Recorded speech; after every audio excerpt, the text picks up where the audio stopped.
PTI की जानिब से कहा जा रहा है कि जनाब दूर से जो है वो सीटें हार देती है नून लीग, करीब से जीत जाती है, दिन में अगर इलेक्शन हो तो हार जाती है, रात में जीत जाती है। इसी हवाले से बात कर लेते हैं। राजा कमरुल इस्लाम साहब हमारे साथ मौजूद हैं। राजा साहब, ये क्या जादू है, कुछ इस हवाले से हमें भी बता दें, कुछ राज फाश कर दें कि ऐसा क्यों है कि कुछ खास औकात हो तो आप जीत जाते हैं, जो इल्जाम लगाया जा रहा है इस टाइम नून लीग पर।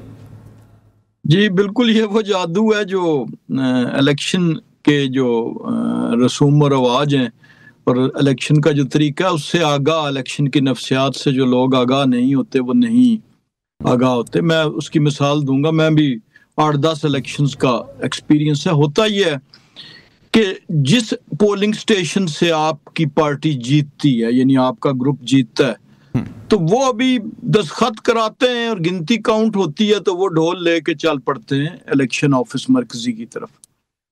लेकिन जो जमात हारती है, ये तमाम सियासी इलेक्शन से आगाह लोग इस बात को सेकंड करेंगे, और जो जिस पोलिंग स्टेशन से हम हार जाते हैं वो इलेक्शन रिजल्ट तो लेते हैं लेकिन उनमें से कोई 1-2 बंदे आ जाते हैं, वरना वो घरों में जाके सो जाते हैं। यानी इलेक्शन जहां पे एक पूरे हलके में हो रहा है वहां पर हर इलेक्शन के पोलिंग बूथ पे, पोलिंग स्टेशन पे और उस मोहल्ले में भी हो रहा था। अब होता यह है कि इलेक्शन में अगर 2 कैंडिडेट्स हैं मैन, तो दोनों जीत रहे होते हैं और अगले कई घंटों तक जीत रहे होते हैं, दोनों दफ्तरों में ढोल बज रहे होते हैं।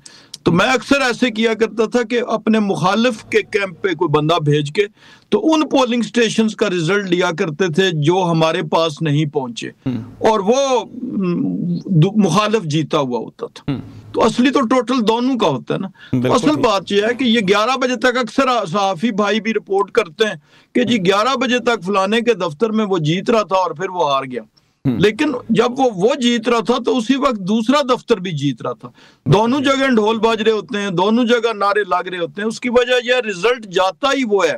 तो एक तो ये वाली वजह है जो अमूमन हर जगह पे आप देखेंगे कि दोनों तरफ जो है वो एक ही सूरत हाल होती है, लेकिन अल्टीमेटली जब टोटल होता है तो फिर वो पता चलता है कि कौन जीता, बिल्कुल ठीक, और यही वो दूर और नजदीक। मेरे ख्याल से नदीम साहब से भी इसी पे बात कर लेते हैं। नदीम साहब, कुछ ही हलकों में आप जीतते हैं, उसके बाद ढोल की थाप पर भंगड़े शुरू हो जाते हैं, अभी रिजल्ट पूरा नहीं आता, आप जाकर सो जाते हैं, तो फिर कुछ सीख लें सर। कुछ मामला कुछ मेरे ख्याल से खुश उसलूबी से तभी होंगे जब आप भी पूरा इंतजार करके पूरा रिजल्ट लेके घर जाएंगे। देखिए, राजा साहब ने बड़ी खूबसूरती से और सादगी से, वैसे बड़ा अच्छा शाइस्ता बोलते हैं, उस जमाने की बात की जब पाकिस्तान में कभी इंतखाबात हुआ करते थे। सर मैं तो बड़ा हैरान हूँ कि राजा साहब उस कंपैरिजन को ये आज के दौर में कर रहे हैं। वो मैंने थे हमारे आलमगीर खान साहब कराची से, उनको 1,13,000 समथिंग वोट के उनके पास फॉर्म 45 है, उनका 13,000 वोट कर दिया, सिर्फ सिफर साइड पे किया। अब तो यार लोगों ने सिस्टम ही सर बड़ा सादा कर दिया। आप कैसे ढोल, कैसे वोट, कैसी काउंटिंग, कैसा रिजल्ट, कैसे ट्रांसपेरेंट बैलेट बॉक्स। अब तो डायरेक्ट फॉर्म पे सर वोट बनता है। ये मैंने तो नहीं कहा, ये क्या कहा था आपके गवर्नर सिंध ने, तहसूरी साहब ने, कि वोट किसी को डलता है, काउंट किसी और जगह होता है, हुआ नहीं है। ये क्या कहा था 27 दिसंबर को बेनजीर भुट्टो साहब की बरसी पर बिलावल सरदारी साहब ने, ये क्या कहा था पिछले दिनों गवर्नर पंजाब ने, और पीपल्स पार्टी की तमाम लीडरशिप, जावेद लतीफ साहब से कहलवा दें इलेक्शन में चले, मुझे कहलवा दे, मोहम्मद जुबैर साहब से कहलवा दे, शायद फाका नवाज साहब से कहलवा दे, वो तो इनके हम असर रहे हैं और हमेशा इनके साथ रहे हैं। मैं आपसे गुजारिश करता हूँ सलमान साहब, जो लोग ये समझ रहे हैं कि हम ये सारा खेल तमाशा करके और अपने मुखालिफ को शिकस्त देकर इक़्तिदार को दबाव बख्शेंगे, वो मैं समझता हूँ अपने लिए एक ऐसे रास्ते का इंतखाब कर रहे हैं जहां कौम उनकी मुंतजर है कि कभी किसी वक्त तो ये अवाम में आएंगे। ये इक़्तिदार की छतरियां बड़ी आर्जी होती है और हर अहले इक़्तिदार ये समझता है कि शायद उसकी ये जीत दायमी है। असल फतह अल्लाह के यहाँ है। मैं आज भी समझता हूँ ये 25 करोड़ की आबादी का मुल्क है, दुनिया की पहली एटॉमिक इस्लामिक पावर है।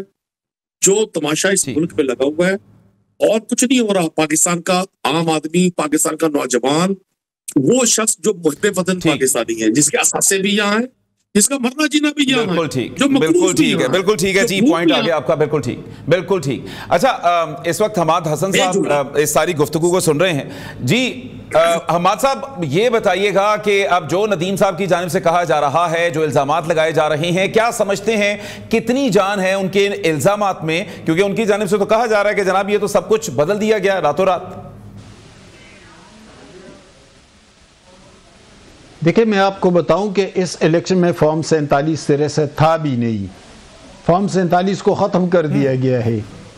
एक तो ये मैं इंकशाफ कर दूं कि इस वक्त फॉर्म 47 का कोई वजूद भी नहीं है।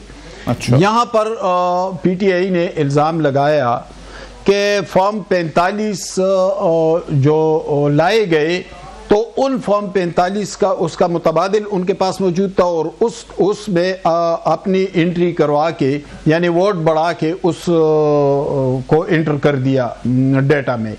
तो ऐसा तो मुमकिन नहीं है। वहाँ पे तो यूसुफ अयूब साहब भी मौजूद थे, आपके अपने नुमाइंदे भी मौजूद थे।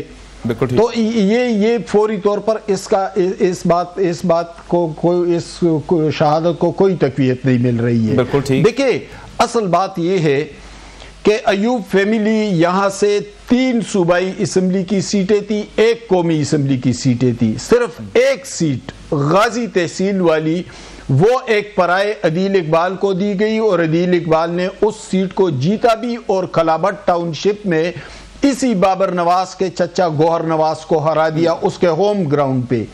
ये 2024 के इलेक्शन की बात कर रहा हूं जी। अदील इकबाल वहां से जीत गया, वो जेन्युइन वर्कर है, लेकिन बाकी सब कुछ जो था वो अयूब फैमिली ने अपने कब्जे में लिया। बिल्कुल ठीक। फिर जब उमर अयूब आप ये कहते हैं कि ये एक मौरूसी सियासत, हाँ जी, मौरूसी सियासत भी एक वजह बनी। जी ठीक, आपका ये पॉइंट आ गया कि यहां पर मौरूसी सियासत भी इस हवाले से काफी आड़े आई है।